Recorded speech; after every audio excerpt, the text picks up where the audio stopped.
The rest of the story. Cal was indeed an animal lover. His house was virtually overrun with dogs and cats and canaries.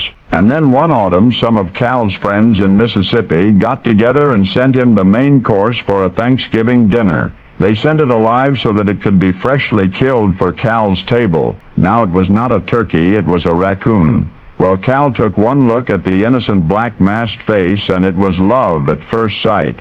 The little girl raccoon had charmed herself out of the stew pot and into Cal's heart. Cal named her Rebecca, and their happy days together comprised the rest of the story. Rebecca the raccoon and her pal Cal were together a familiar sight in the neighborhood, especially in the evenings. When the weather was pleasant, Cal and Rebecca always took long evening walks, the latter on a leash for her own safety, and rarely passed the day when the two didn't play as though Rebecca were Cal's child. Some said she had a large playpen a few steps from Cal's study. Among her toys was a huge water tub where she often swished a bar of soap until the suds overflowed. Cal much enjoyed watching Rebecca splash around in her tub. He was always concerned that she had enough soap to play with, and since she had complete freedom to run through the house, Rebecca always knew where the soap could be found. Frequently Cal wore Rebecca draped around his neck like a big furry necklace.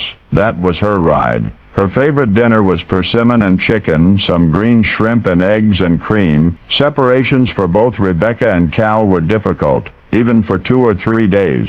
Whenever Cal's business called him away, Cal would fret and Rebecca would fret. Indeed, one night Rebecca left home and nobody knows why. Maybe because he was absent at the time. Maybe she was going to try to find him. Maybe it was curiosity about the rest of the world. That's the most plausible motive anybody can imagine. But anyway, Cal came home and was frantic. He called the police.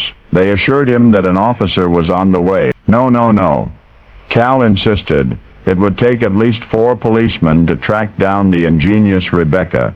So 4 officers hurried to Cal's house, and they were most of the night, searching the neighborhood, searching with flashlights under and around everything before one of the men spotted 2 glowing eyes in a hedge. A corn muffin lured the wayward raccoon into custody. Rebecca was punished for her thoughtlessness by having to spend the remainder of the night in the cellar. Although I understand that Cal missed her so much, he served most of the sentence with her.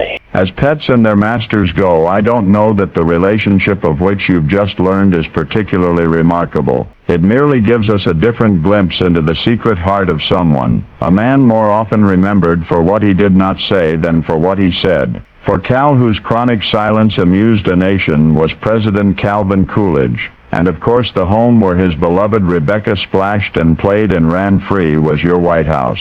And now you know the rest of the story.